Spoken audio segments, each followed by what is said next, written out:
Muchas gracias, doctor Luis. Bueno, como siguiente ponente tenemos a nuestro querido profesor Eduardo Astrain. El doctor nos hablará en esta jornada sobre el principio de la legalidad y de no retroactividad de la jurisprudencia de la Corte Interamericana de Derechos Humanos. Antes de leer el currículum del doctor, pido disculpas por no activar la cámara, pero al momento que activo mi cámara, en mi pantalla me sale que estoy entrecortada, no sé si a ustedes les sale, por eso apago mi pantalla para que no se presente ese problema con ustedes también. Listo, mis estimados cursantes. Eh, con el doctor Eduardo Astrain, es un gusto presentarlo. El doctor es director del Departamento de Derecho de la Universidad de Guanajuato. Es miembro del Sistema Nacional de Investigadores Nivel 1 del CONACYT, reconocimiento perfil deseable para profesores de tiempo completo de la SEP. Es miembro correspondiente de la Academia Mexicana de Ciencias Penales, es miembro fundador y actual presidente de la Sociedad Internacional Germano-Latinoamericana de Ciencias Penales, es maestro en Ciencias Jurídico-Penales y doctor en Derecho en ambos con reconocimiento laureado por la Universidad de Guanajuato.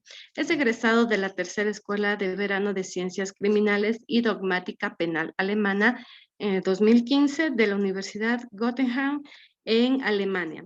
Estancia postdoctoral en el Centro Didáctico Euroamericano sobre Política Constitucional de la Universidad Salento en Lecce, Italia. Es ponente, conferencista, comentarista, moderador y expositor en diversos foros académicos, desarrollado en diversas instituciones y universidades públicas y privadas en México, España, Francia, Alemania, Ecuador, Chile, Perú y Argentina. Sus trabajos de investigación han sido publicados tanto en México como España, Argentina y Alemania. Entre ellas, la más destacada es del libro Penal del Enemigo en el Estado Constitucional, especial referencia en México, publicado en Madrid por la editorial Marcial Pons. Buenas noches, estimado doctor Eduardo, bienvenido, es suyo este auditorio virtual. Muchísimas gracias, muy buenas tardes tengan todas y todos ustedes, buenas noches en algunas regiones ya de América Latina. Me da mucho gusto saludarlos y compartir esta tarde noche con ustedes algunas reflexiones sobre un tema de gran relevancia y que tiene que ver con la limitación al poder punitivo. Alcancé a escuchar algunos de los comentarios, de los cuestionamientos que se hacían al ponente quien me antecedió en el uso de la voz, y creo que lo que vamos a reflexionar con mi participación pues tiene que ver precisamente con esta idea de un falso dilema entre derechos humanos y derecho penal o principios limitadores del derecho penal en un Estado democrático. Me permití realizar una presentación con el propósito de dar claridad a las ideas que voy a compartir, y por ello me permito ahora compartirles esta presentación. Bien, creo que ya puede verse esta presentación sobre lo que nos han invitado a platicar esta tarde, el principio de legalidad y de no retroactividad en la jurisprudencia de la Corte Interamericana de Derechos Humanos. Bueno, este tema tiene que ver con la potestad punitiva del Estado, es decir, la facultad que tiene el Estado para sancionar los comportamientos de aquellos que no adecúan los mismos a lo que marcan normas jurídicas. Y esta potestad punitiva tiene dos vertientes, una vertiente administrativa sancionadora y una vertiente penal.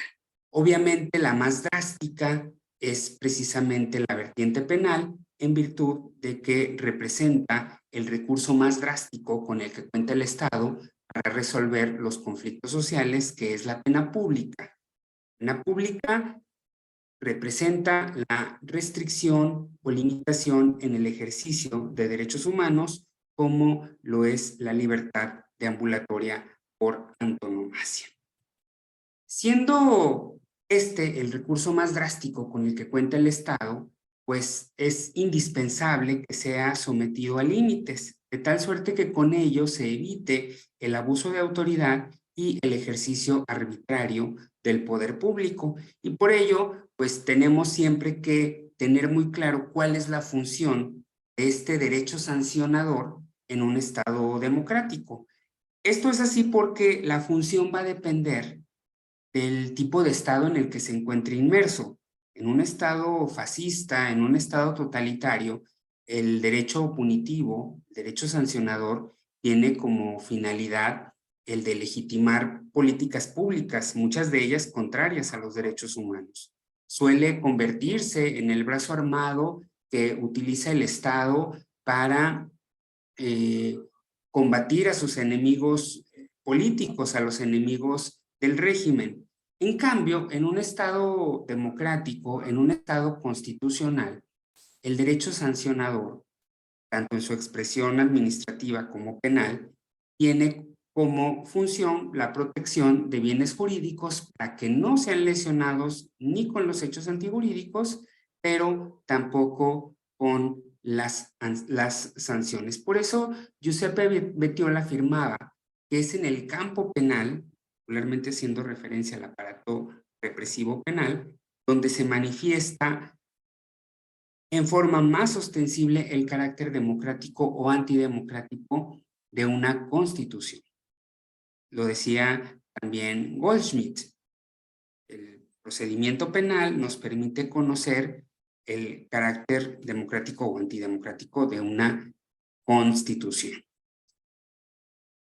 Entonces, los derechos humanos se convierten en principios que limitan la potestad punitiva del Estado. Es decir, este poder va a ser restringido a través del reconocimiento de derechos humanos. Y debemos de reconocer que la progresión punitiva comienza con la racionalización del derecho penal. Al ser el aparato más drástico, constituir violencia, pues es necesario racionalizar esta violencia institucional. Como lo refiere Francisco Muñoz Conde, el derecho penal es violento por naturaleza. Violentos son los casos de que trata robos, homicidios, violaciones, lesiones, etcétera, pero también es violenta la forma en la que reacciona el Estado para atender estos problemas sociales. Privación de la libertad, restricción de derechos, inhabilitaciones, suspensiones, etcétera.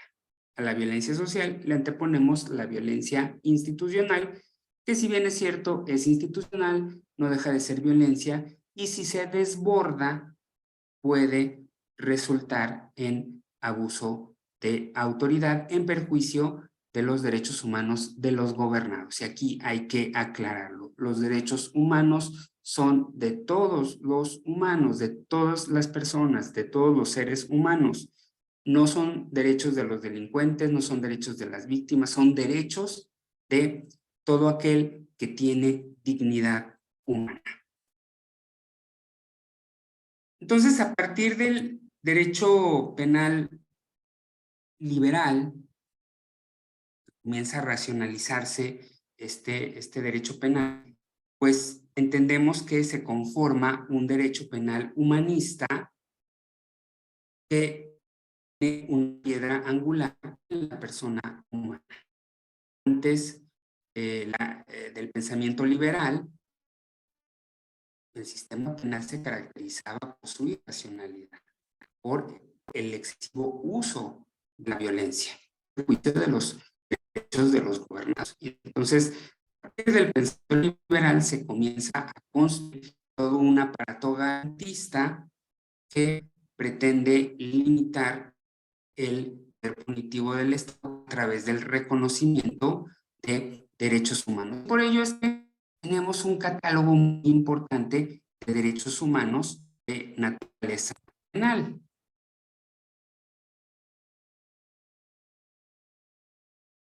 Aquí hay algunos de estos derechos, por ejemplo, proscripción de la tortura, prohibición de penas inhumanas y trascendentales, prohibición de detenciones arbitrarias, derecho a la no incriminación, autoincriminación y, desde luego, el principio nullum crimen, nulla pena, sine lege. Estos son algunos de los derechos humanos que se han reconocido en el ámbito del sistema penal. Esto no quiere decir que sean los únicos. Hay derechos humanos de naturaleza penal de carácter sustantivo, otros de carácter adjetivo o procesal y otros también de carácter ejecutivo. Aquí solamente estamos haciendo mención de algunos de ellos con el propósito de introducir en el tema que nos atañe, que es este último principio, el nullum crimen, nulla pena sine lege o principio de legalidad. ¿Cuáles son los primeros antecedentes de este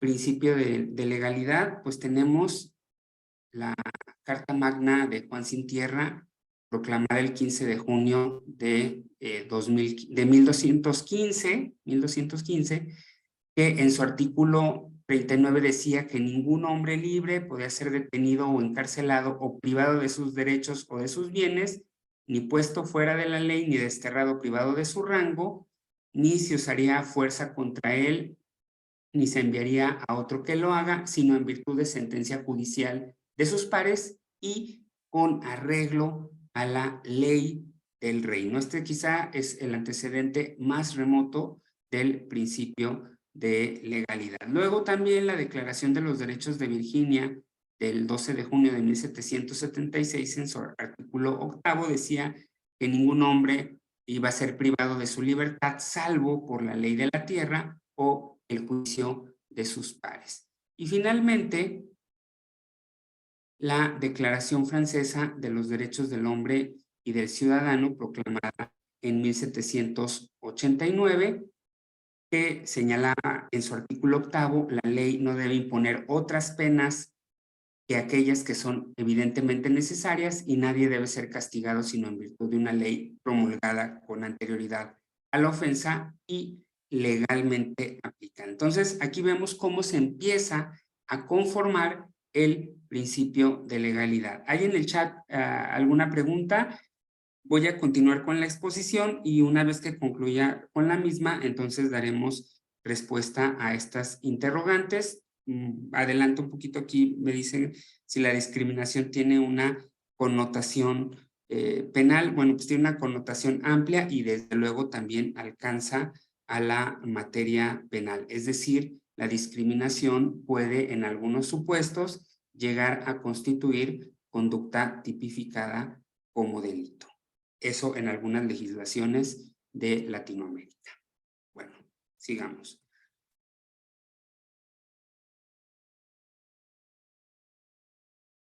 Entonces, ¿cómo vamos a definir al principio de legalidad? Pues en el sentido de que solo se va a considerar delictivo aquel comportamiento que expresamente señala como tal la ley, y la pena solo va a poder imponerse a quienes lo cometan cuando la misma se encuentre prevista también en la propia ley promulgada con anterioridad al hecho.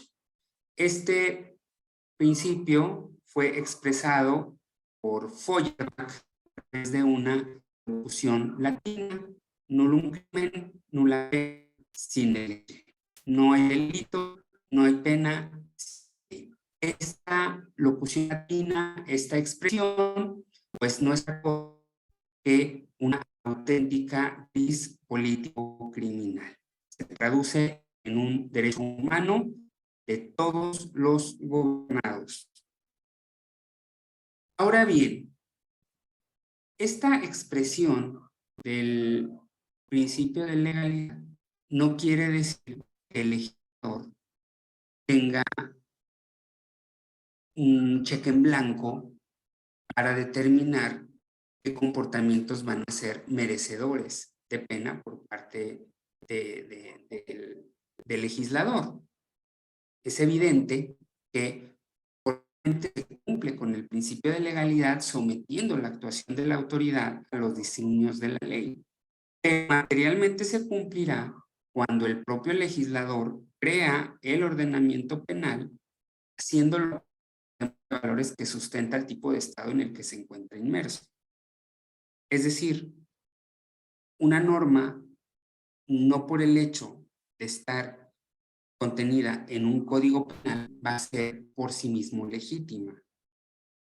Los tipos penales deben de responder al sistema de valores que sustenta al derecho penal propio del Estado en el que nos encontramos. Por ejemplo, si la Constitución de Ecuador señala que Ecuador es un Estado constitucional de derechos, entonces el derecho penal debe de adecuarse a ese mandato constitucional. El derecho penal debe ser acorde a los principios del Estado constitucional de derechos. Y por lo tanto, el legislador, al crear la norma penal, al crear la ley, debe hacer compatible esos mandatos y prohibiciones con lo que establece el propio Estado constitucional. Por eso dice Zizek que la ley y su aplicación no solo deben de cumplir con los principios jurídicos de carácter formal, sino que también debe existir una correspondencia interna con las exigencias de justicia que se encuentran condensadas en el principio material del Estado de Derecho. Y esto quiere decir que lo injusto no puede convertirse en justo por el mero hecho de revestir forma de ley. Y entonces, esto nos lleva necesariamente a replantearnos todos los análisis que hacemos de los tipos penales y determinar si efectivamente esas criminalizaciones, esas prohibiciones o esos mandatos resultan acordes a un régimen respetuoso de los derechos humanos. En la medida en que esto suceda, podemos afirmar que el derecho penal se acorde al modelo del Estado constitucional.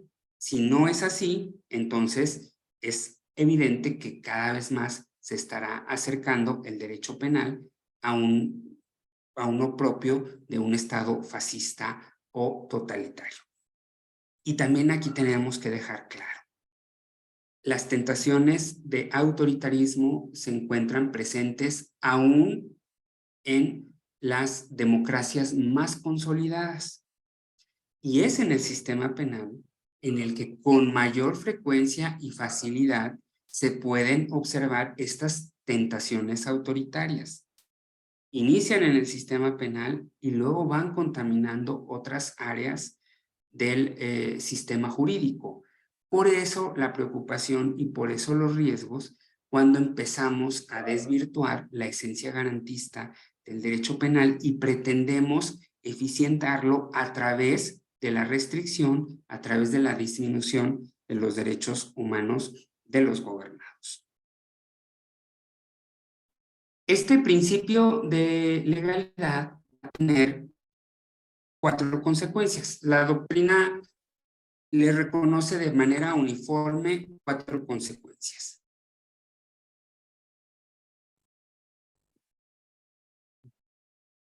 Permítanme tantito, ¿eh?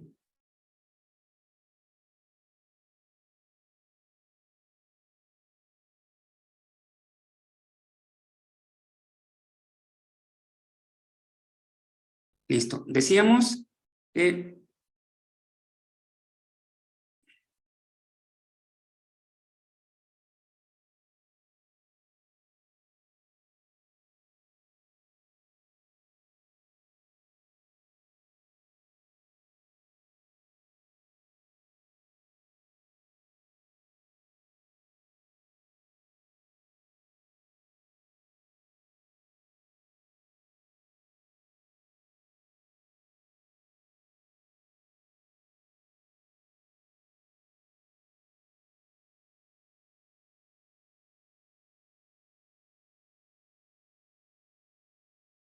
Decíamos pues que se reconocen al principio de legalidad 4 consecuencias. La primera de ellas es el nullum crimen nulla pena sine lege scripta. Es decir, no hay delito, no hay pena sin ley escrita. La segunda consecuencia es el nullum crimen nulla pena sine lege stricta. Es decir, no hay crimen, no hay delito, no hay pena sin una ley de aplicación estricta. La tercera consecuencia será el nullum crimen nulla pena sine lege certa. Es decir, no hay crimen, no hay pena sin una ley cierta, clara, precisa. Finalmente, la cuarta consecuencia es el nullum crimen nulla pena sine lege previa. No hay delito, no hay pena sin una ley previamente vigente, aprobada al hecho materia del análisis. Primera consecuencia, ley escrita. Consiste en la exclusión de la posibilidad de crear delitos o imponer penas a través del derecho constitucional, aunque tal prohibición no resulta absoluta, puesto que puede aplicarse en beneficio del procesado, ya sea para atenuarle la sanción o para excluirlo de responsabilidad penal, atendiendo, por ejemplo, a una causa de justificación. Ahora bien, ¿cuál es la única fuente válida para el derecho penal? Pues la ley que es producto del procedimiento administrativo. Por lo que con un acuerdo no puede estimarse como una ley, no obstante que sea una norma jurídica, pues solo los depositarios de la voluntad general estarán legitimados para ver la norma penal y dejan bien que se impida al derecho consuetudinario ser fuente del derecho penal. La segunda consecuencia es la aplicación estricta que se manifiesta mediante la prohibición absoluta de la analogía in malam partem o analogía en perjuicio. Y Roxin nos define la analogía como trasladar una regla jurídica a otro caso no regulado en la ley por vía del argumento de la semejanza de los casos. Imponer una pena por analogía implicaría en el juzgador asumir materialmente la función del legislador al punir por un comportamiento no penado por la ley y, según hemos señalado, pues está vedada esta posibilidad para él. La única fuente del derecho penal tiene que ser la ley producto de un legislador electo democráticamente y donde se encuentra depositada esta voluntad general. Hay también un mandato de certeza, la ley tiene que ser cierta, se prohíbe al legislador la creación de leyes imprecisas o indeterminadas que puedan generar la aplicación arbitraria de la ley. Belcel alertaba sobre esta consecuencia. Decía, el verdadero peligro que amenaza al principio nulla pena sine lege no es de parte de la analogía, sino de las leyes penales indeterminadas. Esta también es una forma en la que se puede violentar el principio de legalidad, a través de la criminalización de comportamientos en los cuales no hay una claridad de cuál es el mandato o la prohibición que contiene la norma penal. Y bueno, también la última consecuencia del principio de legalidad es la ley previa.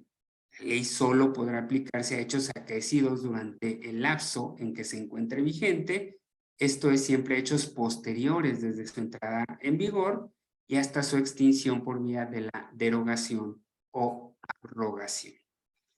Se prohíbe la aplicación retroactiva de una ley penal siempre que sea en perjuicio del gobernado, es decir, que la propia doctrina, distintos criterios de jurisprudencia y algunos ordenamientos constitucionales también prevén la posibilidad, y convencionales, prevén la posibilidad de que sí se aplique una ley penal de forma retroactiva siempre y cuando se haga en beneficio del gobernado.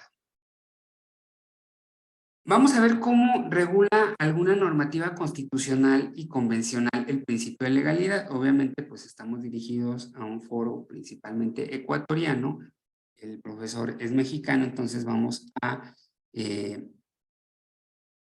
ver el fundamento constitucional en México y en Ecuador y también en algunas convenciones internacionales. En la Constitución Política de los Estados Unidos Mexicanos, el principio de legalidad se encuentra previsto en los párrafos 1 y 3 del artículo 14. Dice este artículo: a ninguna ley se le dará efecto retroactivo en perjuicio de persona alguna. Y luego en el párrafo 3 dice: en los juicios del orden criminal queda prohibido imponer por simple analogía y aún por mayoría de razón pena alguna que no esté decretada por una ley exactamente aplicable al delito de que se trata. Entonces, ahí encontramos la definición del principio de legalidad. La gran mayoría de los derechos humanos reconoce la posibilidad de restricciones. Es evidente que se requiere restringir derechos humanos con la finalidad de que todos los gobernados puedan gozar de los derechos humanos. Si fueran absolutos, pues luego sería difícil garantizar el goce y disfrute por parte de todos los gobernados. Pero hay algunos derechos que no admiten suspensiones ni restricciones. Uno de ellos es justamente el principio de legalidad. Así lo establece el artículo 29 de la propia Constitución mexicana, que dice en el párrafo 2 que en los decretos que se expiden a la suspensión de derechos, no podrá restringirse ni suspenderse el ejercicio de los derechos. Señalan todos estos que consideraríamos derechos humanos absolutos, y entre ellos se encuentra el principio de legalidad y retroactividad. Aquí encontraríamos, pues, que el principio de legalidad que estamos analizando se constituye como un derecho humano absoluto. La Constitución de la República del Ecuador hace un tratamiento muy novedoso del principio de legalidad. Me parece que es muy adelantado al tiempo. Dice en todo el artículo 76, en todo proceso en el que se determinen derechos y obligaciones de cualquier orden, se asegurará el derecho al debido proceso que incluirá las siguientes garantías.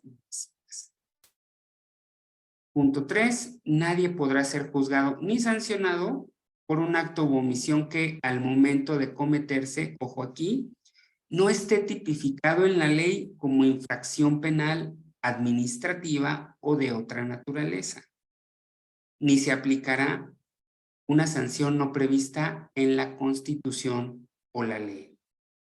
Ahí encontramos, pues, el principio de legalidad, pero fíjense, no solamente circunscrito al ámbito penal, sino a cualquier procedimiento de tipo sancionador.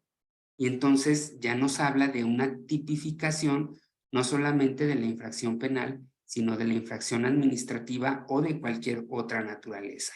Esto quiere decir que de manera expresa el espectro protector del principio de legalidad no se encuentra exclusivamente en el ámbito penal, sino en todos los ámbitos sancionadores del derecho. Esto, desde luego, me parece una aportación muy importante por parte de la Constitución del Ecuador.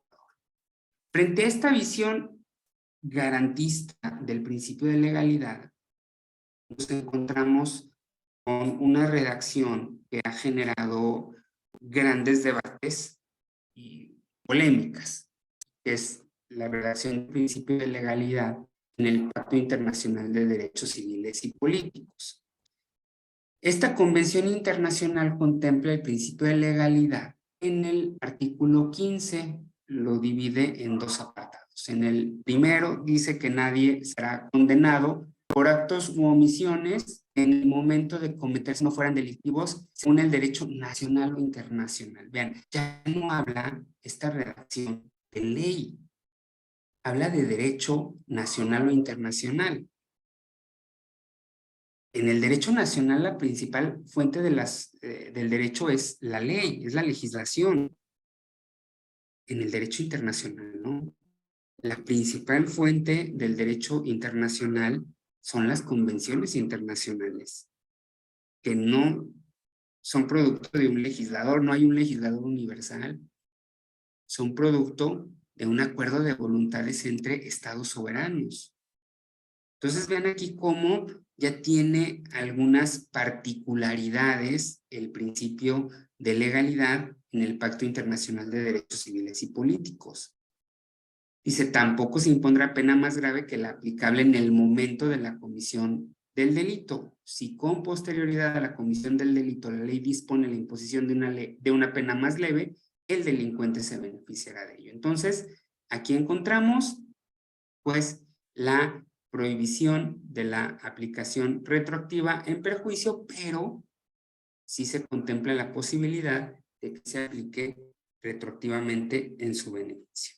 Una parte que generó gran polémica, mucha discusión en el sector garantista del derecho penal, fue esta segunda parte.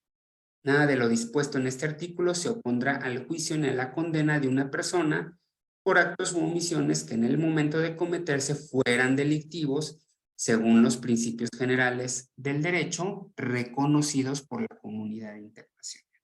Pues vean aquí cómo va más allá y entonces ya se prevé la posibilidad de considerar como fuente del derecho penal, pues también los principios generales, ya no solo la ley. ¿Por qué esta disposición? Pues porque una vez que concluyó la Segunda Guerra Mundial y estos derechos, estos tratados internacionales en materia de derechos humanos responden a un momento histórico. Se derivan de cuando concluye la Segunda Guerra Mundial y la comunidad internacional se da cuenta de las graves violaciones que se vivieron en el régimen nazi. Y muchas de las actuaciones las hacían al amparo del derecho administrativo, del derecho de policía. Y entonces, pues, los presuntos responsables de esas graves violaciones, de esas atrocidades, pues se amparaban en una causa de justificación, en actuar en cumplimiento de un deber o en obediencia jerárquica. Y entonces eso iba a implicar que esas graves violaciones a los derechos humanos iban a quedar impunes. Y entonces durante los juicios de Nuremberg se acuña esta fórmula con el propósito de que no queden impunes esos hechos. Y es que aquí, pues obviamente se encontraba en una fuerte disyuntiva. Se flexibiliza el principio de legalidad y no quedan impunes esos hechos delictivos, esos hechos contra la humanidad, o bien respetamos el principio de legalidad y dejamos impunes esas graves atrocidades. La respuesta fue el primer caso y se hizo a través de esta fórmula que luego recoge el Pacto Internacional de Derechos Civiles y Políticos. También el pacto contempla un artículo relativo a la suspensión en el ejercicio de los derechos humanos, que son en situaciones excepcionales, y señala que esta suspensión no va a ser aplicable a diversos derechos humanos, entre ellos el contenido en el artículo 15, que es precisamente el principio de legalidad que acabamos de ver. La Convención Americana sobre Derechos Humanos también lo contempla en los términos más tradicionales. Dice el artículo 9, principio de legalidad y retroactividad. Nadie puede ser condenado por acciones o omisiones que en el momento de cometerse no fueran delictivos, según el derecho aplicable, digamos, en términos tradicionales. Tampoco se puede imponer pena más grave que la aplicable al momento de la comisión del delito, y si con posterioridad a la comisión la ley dispone la imposición de una pena más leve, el delincuente se beneficiará de ello. Entonces, ahí pues encontramos también el principio de legalidad y el de la prohibición de la aplicación retroactiva, salvo que sea en beneficio. Ahí sí es posible. Y de igual forma, el artículo 27, que contempla la sanción de garantías en situaciones excepcionales, señala que esta suspensión no procede en diversos artículos, diversos derechos humanos, entre los que se encuentra el artículo 9, que regula el principio de legalidad y de retroactividad. Bueno, este es el tratamiento constitucional y convencional. Ahora tendríamos que determinar qué ha dicho la Corte Interamericana de Derechos Humanos en torno al principio de legalidad. Y quizás podríamos identificar en cuanto a la función penal, pues que la Corte ha prestado especial atención en la correcta elaboración de los tipos penales. Particularmente se ha centrado en la necesidad de un mandato claro, ese imperativo de máxima taxatividad, de certeza, y también ha prestado especial atención en la obligación de los estados de tipificar comportamientos que lesionan gravemente los derechos humanos. Esta sería un primer grupo de criterios jurisprudenciales de la Corte Interamericana en torno al principio de legalidad. Tenemos el caso Castillo Petrucci y otros contra Perú, en el que en el párrafo 121 señala que la elaboración de los tipos penales, en la elaboración de los tipos penales es preciso utilizar términos estrictos y unívocos que acoten claramente las conductas punibles, dando pleno sentido al principio de legalidad penal. Esto implica una clara definición de la conducta incriminada, que fije sus elementos y permita deslindarla de comportamientos no punibles o conductas ilícitas sancionables con otras medidas no penales. Y luego vean aquí por qué presta atención en este mandato de certeza. La ambigüedad de los tipos penales da dudas, abre el campo al arbitrio de la autoridad, particularmente indeseable cuando se trata de establecer la responsabilidad penal de los individuos y sancionarla con penas que afecten severamente bienes fundamentales como la vida o la libertad. Aquí está reconociendo que la pena pública representa una afectación severa a bienes fundamentales, una afectación a derechos humanos. Y en la medida en que no haya claridad en las descripciones típicas, entonces se abre el arbitrio de la autoridad y por ende el ejercicio arbitrario del poder en perjuicio de los gobernados.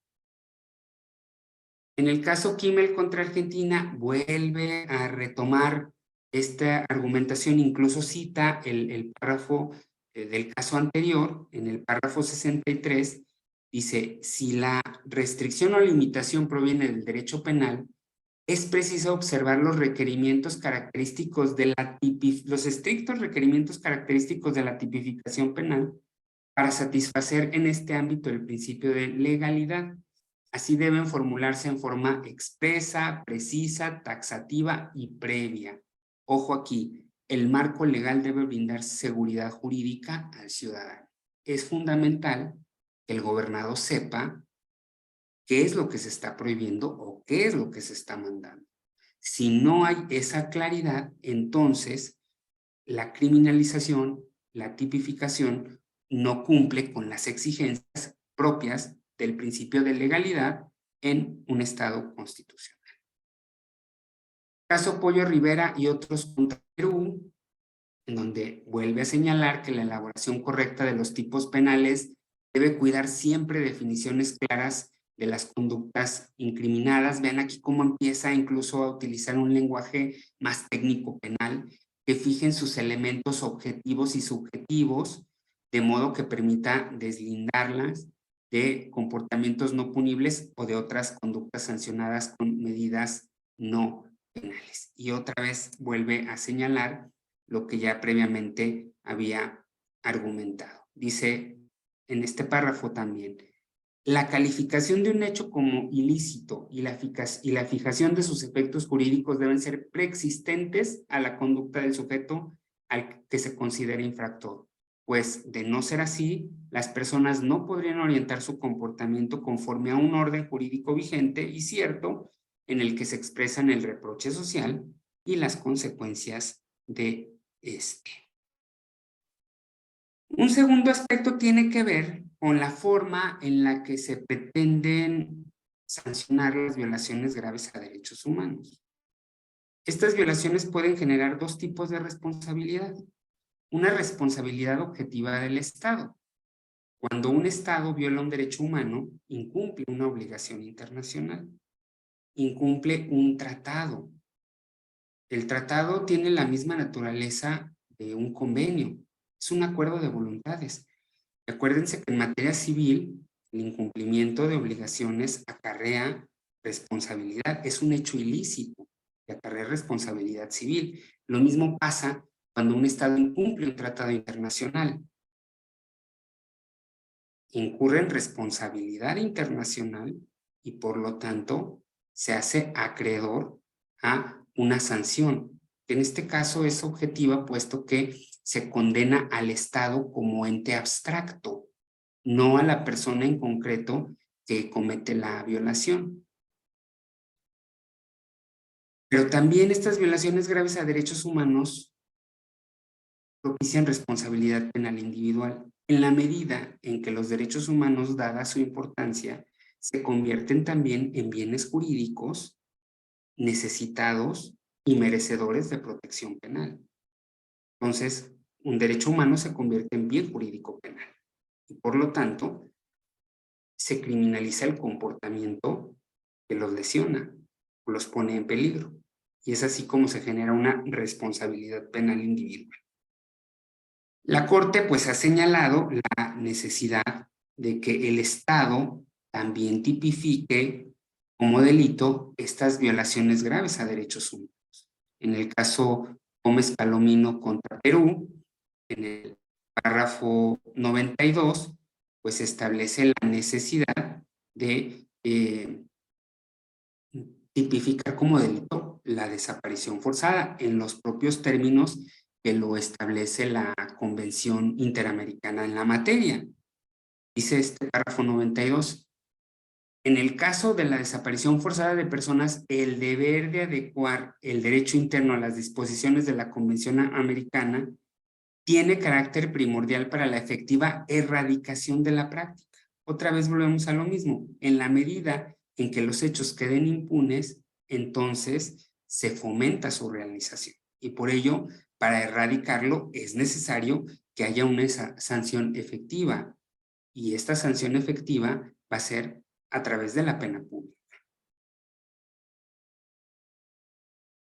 También en el caso Osorio Rivera y familiares contra Perú, vuelve a señalar que los estados deben de tipificar como delito autónomo de desaparición forzada y la definición de las conductas punibles que lo componen en términos de la Convención Interamericana en materia de desaparición forzada. En el caso de Tenorio Roca y otros, también señala otra vez la obligación de llevar a cabo la tipificación de la desaparición forzada de personas.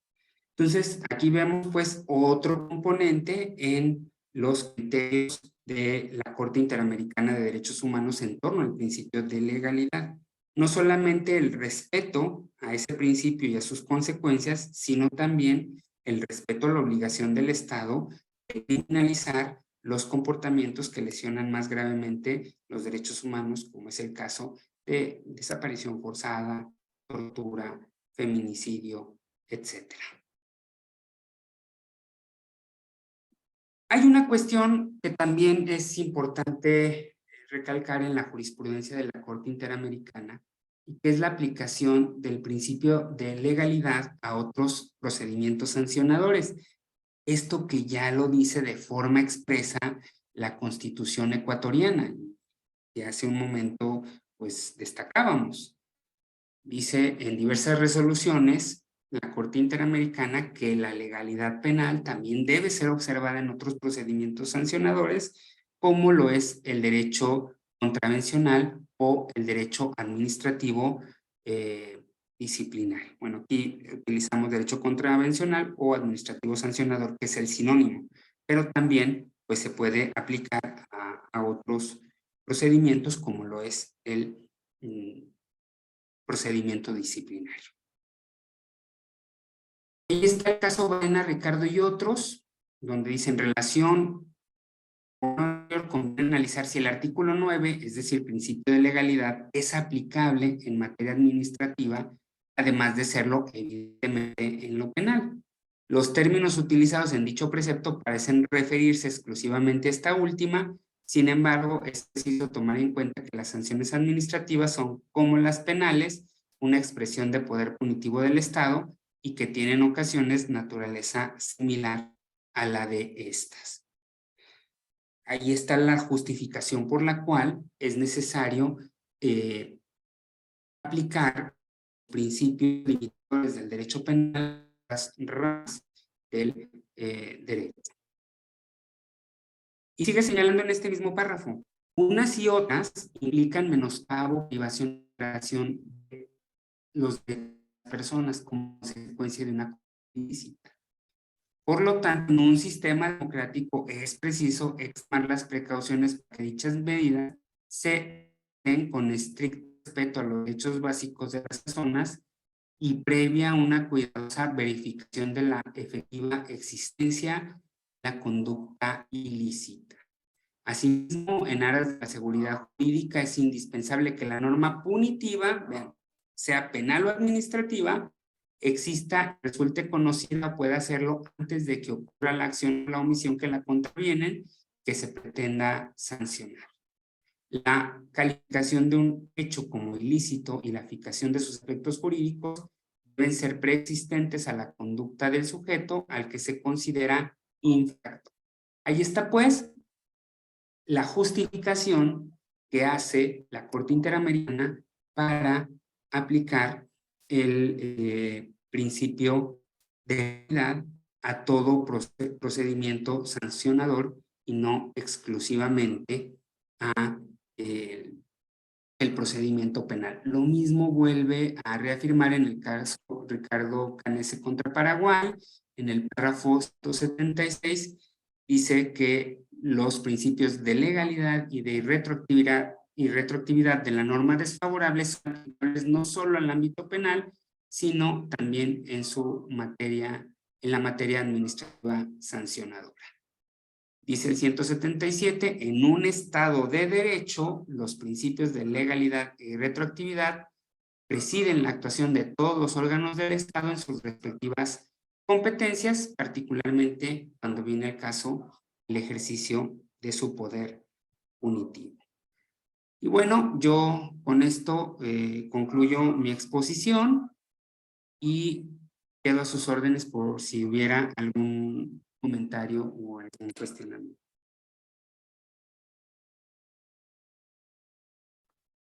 Muchísimas gracias, estimado doctor. Tenemos la mano levantada de Juan Carlos Rebollo. Tiene la palabra, estimado Juan Carlos.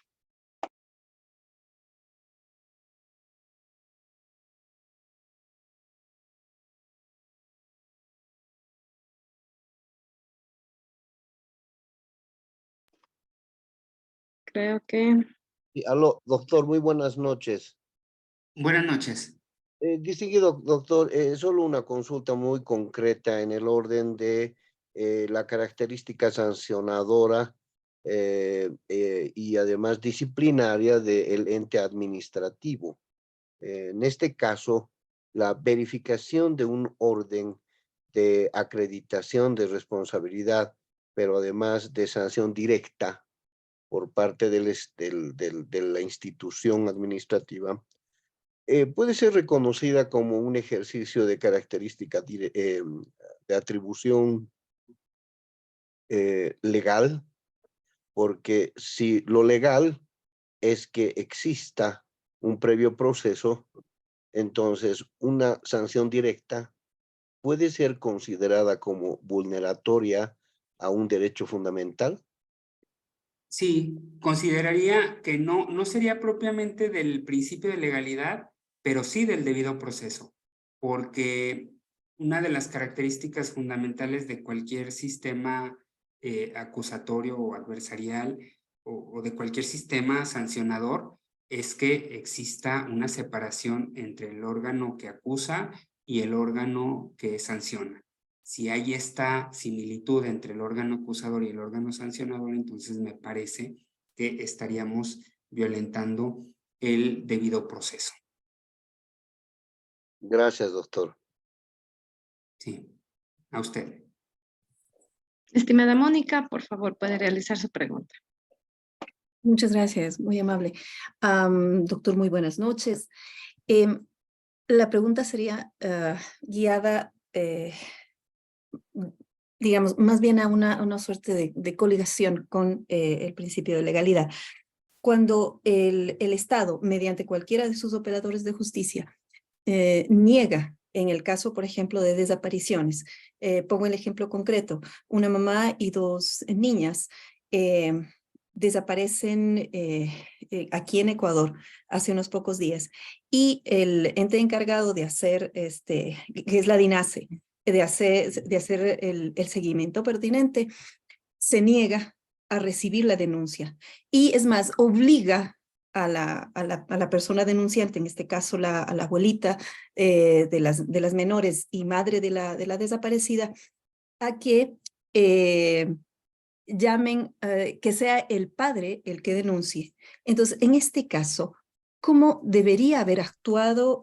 Digamos, ni siquiera se le permitió a la abogada que estaba intentando colocar la denuncia realizarla. ¿Cómo debió haber procedido y cómo, de acuerdo a nuestra Constitución, realmente caería dentro del principio de legalidad? Gracias, doctor. Sí, mire, me parece que en este caso el servidor público es responsable administrativo. Digo, desconozco a profundidad el Código Penal del Ecuador, pero entiendo que pues ya la desaparición forzada está prácticamente tipificada en la gran mayoría de los códigos penales de América Latina, y entendería que también está tipificada en Ecuador, y por lo tanto, pues obviamente el servidor público, al no recibir esta denuncia, pues estaría incurriendo también en responsabilidad penal al obstaculizar el proceso, al obstaculizar propiamente la administración de justicia. Entonces, ¿qué hay que hacer? Pues una denuncia en contra del servidor público, vía administrativa y quizá también vía penal. Gracias, doctor. La desaparición forzada es una de las más graves violaciones a los derechos humanos y se persigue de oficio. Ni siquiera es amnistiable, como la tortura. Entonces, esta exigencia de que sea el padre el que presenta la denuncia claramente no supera un test de convencionalidad. Es más, el padre estaba siendo, digamos, denunciado como el principal sospechoso de la desaparición. Pues imagínese, ¿no? Qué absurdo. Pero Y sí el padre es policía. El padre es policía. Pues sí debe de estar ahí un tema. Entonces, creo que sí, creo que ahí el servidor público es responsable. Muchas gracias, doctor. Muy No, a bueno. usted.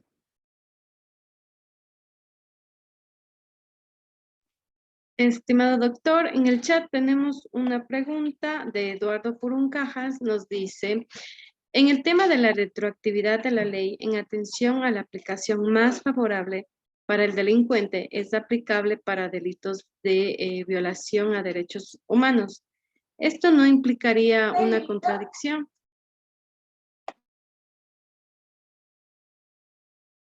Creo, a ver, creo que sí, o sea, en la medida en la que si estamos hablando de violaciones graves a derechos humanos, pues tendríamos que hacer excepciones como se hizo en los juicios de Nuremberg. Por fortuna, esta situación ya ha quedado superada al conformarse el sistema penal internacional. Ya contamos con un derecho penal internacional que contempla los delitos que se consideran los más graves en contra de la humanidad. En ese sentido, creo que queda salvada esta parte, porque ya difícilmente podríamos encontrar hechos que podrían quedar impunes al amparo de un principio de retroactividad. Insisto, esto fue un tema muy discutido por la corriente garantista del derecho penal, pero finalmente se decantó por considerar que el derecho humano no tenía que quedar impune. Incluso se ha pasado con leyes de amnistía en algunos estados que han tenido regímenes militares, dictaduras militares, en donde la Corte ha dicho tortura, desaparición forzada, no son delitos amnistiables y por lo tanto procesos en los que se habían aplicado estas leyes se ha ordenado que sean reabiertos. Es decir, el derecho internacional de los derechos humanos nos obliga a romper con muchos paradigmas, pero lo que usted refiere sí es una cuestión interesante que creo que en el caso concreto se han decantado por los derechos humanos. Muchísimas gracias, estimado doctor Eduardo.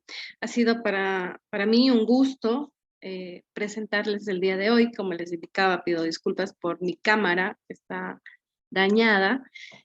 Por ese motivo no prendo. Fue un gusto tener la jornada número 11 con dos excelentes profesores, con el doctor Luis y el doctor Eduardo. Esperamos tenerlo en muchos más eventos y por favor puede despedirse de esta audiencia. Muchísimas gracias, siempre es un gusto compartir algunas reflexiones. Me voy a permitir compartirles en el chat mi correo electrónico por si alguien quisiera profundizar algo más sobre estos temas o que comparta material o igual compartirme material, información, resoluciones de sus países, pues con muchísimo gusto agradezco los gentiles comentarios que hay en el chat y bueno, pues me reitero a sus órdenes. Ha sido un gusto compartir esta tarde-noche con todos ustedes. Muchísimas gracias. Muchas gracias, estimado doctor. Y muchas gracias a ustedes, estimados cursantes. Para nosotros es un gusto, para Latin Juris, implantar estos temas muy importantes para que sean investigados, estudiados desde toda Latinoamérica y también en algunos países de Europa. Que tengan una excelente noche, descansen y el día de mañana nos vemos con la jornada número 12. En relación al link de asistencia, el día de mañana será enviado ya que la persona encargada se nos perdió y no podemos encontrar. Entonces, no se preocupen, el link recuerden que está habilitado, lo pueden marcar y no hay ningún problema. Muchísimas gracias y gracias por la comprensión.